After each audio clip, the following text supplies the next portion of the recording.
मतलब कि पेंशन सम्मानजनक मिलता था, लेकिन 2004 के बाद वो पुरानी पेंशन योजना समाप्त कर दिया। आप जानते हैं कि कोई भी राजनीति में विधायक हो या एमपी हो, 5 साल केवल चुनाव जीतकर देश का सेवा मत नहीं करता है, बल्कि देश को लूटता है। लूटने वाले नेताओं का आजीवन पेंशन बहाल मतलब की सरकार करती है, लेकिन हमारे जो कर्मचारी हैं 30-35 साल सेवा देने के बाद भी बुढ़ापे के जो लाठी होता है, जो उसका मदद करने वाला जो पेंशन होता है, ताकि उस पेंशन के सहारे वो पूरा जिंदगी जीते हैं, सम्मानजनक जिंदगी जीने वाला जो पुरानी पेंशन हुआ करता था, वो पुरानी पेंशन योजना आरएसएस संचालित सरकार उस दिन पूरे राज्यों में लागू हो सकता है। इसलिए भारत सरकार से, आरएसएस संचालित सरकार से अपील किया जाता है कि हमारे कर्मचारियों पदाधिकारियों का जो 30-35 साल अपने जिंदगी का आपका सेवा करते हैं, उस सेवकों को, उस नौकरों को आप नौकर बनाकर मतलब की जो सेवा लेते हैं, उनको पुरानी पेंशन योजना बहाल करना चाहिए। अगर आप नहीं करते हैं, अभी किसानों का 3 कृषि काला कानून आपने देखा, साल से ज्यादा किसानों ने कड़कती ठंड में सारे मौसमों का सामना किया, गर्मी का सामना किया, बरसात का सामना किया, ठंडा का सामना किया। सामना करने के बाद कृषि काला कानून जो बनाया गया था उसको वापस लिया गया। उनका फसल है वो खत्म हो रहा है, इसलिए उसका न्यूनतम समर्थन मूल्य मिलना चाहिए। आपने एनआरसी, एनपीआर और सीए 2020 में यह आरएसएस संचालित सरकार, आप बीजेपी ने कानून बनाया है, अमल उसको कानून लागू करने में आंदोलन से डर है, इसलिए अमल नहीं कर। हम डीएनए के आधार पर मांग करते हैं कि भारत में एनआरसी लागू होना चाहिए। क्योंकि क्या मांग है आप सबों की? 2001 में माइकल बमसार जो दुनिया के सबसे हम राष्ट्रीय किसान मोर्चा के राष्ट्रीय टेक्नोलॉजी डिपार्टमेंट होता है अमेरिका के, किसान जिंदा नहीं रहेगा तो कोई जिंदा नहीं रहेगा। पूरे और दुनिया हम लोगों के पास भूमि नहीं है, भूमि का सब उन्हीं लोगों के पास में है, बहुजन समाज के हाथ में है। और इनसे इसलिए जमीन को बंटवाया जाए, सबको बांटा जाए। भारत का मूल निवासी लोग हैं, हम लोग असली बासिंदा है, किसी की जातीय जनगणना लागू करो और किसानों की न्यूनतम समर्थन मूल्य देना चाहिए।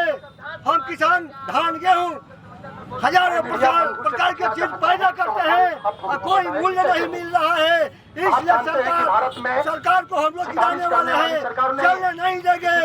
इसलिए हमारे गरीब शांति नगर में जाकर देख लीजिए, शांति नगर में हमारे हजारों भाई बसे हैं, जिसको घर बनाने के लिए जमीन नहीं है, पूरा जा रहा है। हमारे शांति नगर के भाई कैसे जिंदगी जी रहे हैं?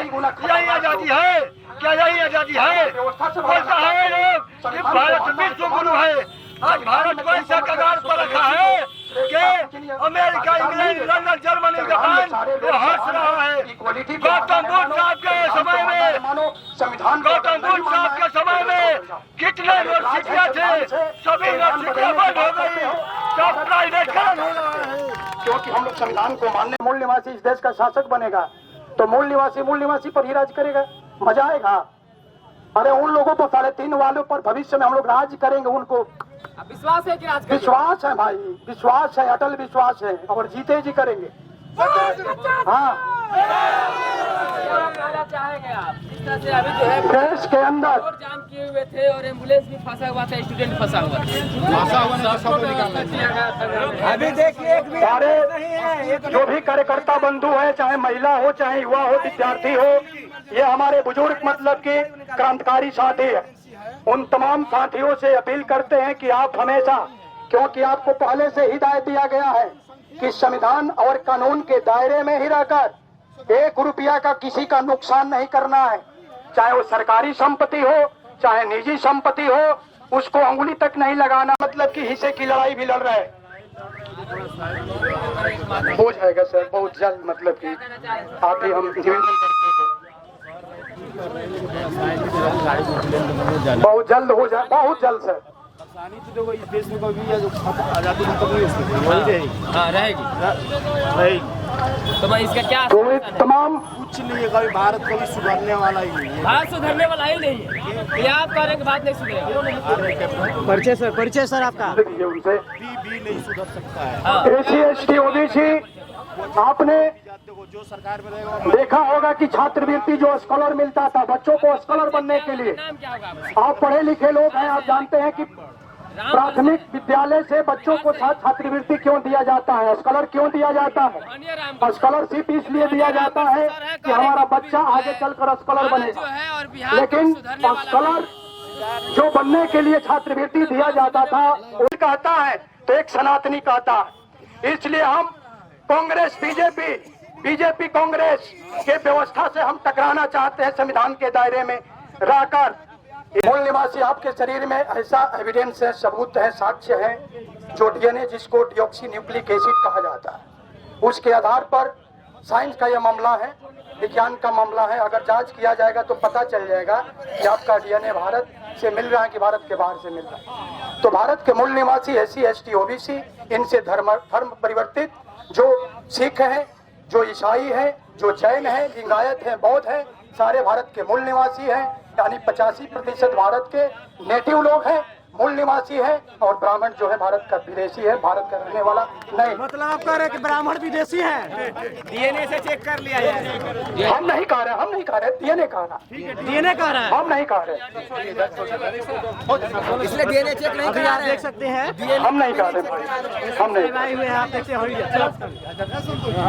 हाँ, सभी साथियों से अपील करते हैं कि जो भी इस भारत बंद में हमारे देहात से फंसे हुए जो यात्री वाहन साथी जो भी है, जो भी बात आपके कानों तक पहुंचा, इसको गंभीरता से सोते वक्त खाना खाकर थोड़ा चिंतन कीजिएगा, मंथन कीजिएगा कि लड़ाई आपके हिस्से की है।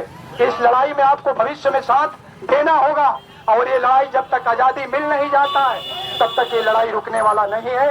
इसलिए भारत बंद में जो मैसेज गया, सभी साथियों को, सारे घिरे हुए सभी साथियों को, वाहनों को, सभी को धन्यवाद। भारत हो गया। हाँ, वोट 50 समय भारत सभी गाड़ी, भारत समाज, सारे हमारे बंधु सारे रास्ता को छोड़ दें, सारे एक जगह संवैधानिक तरीका से अलग हो जाए, गाड़ियों को आने जाने दीजिए, क्योंकि आपके त्याग और समर्पण से, आपके कर्मठता से, आपका समय जो बलिदान दिया, कुर्बानी दी, इससे भारत बंद।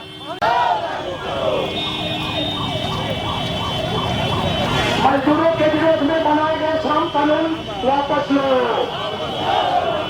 मजदूरों के विरोध में बनाए गए श्रम कानून वापस लो।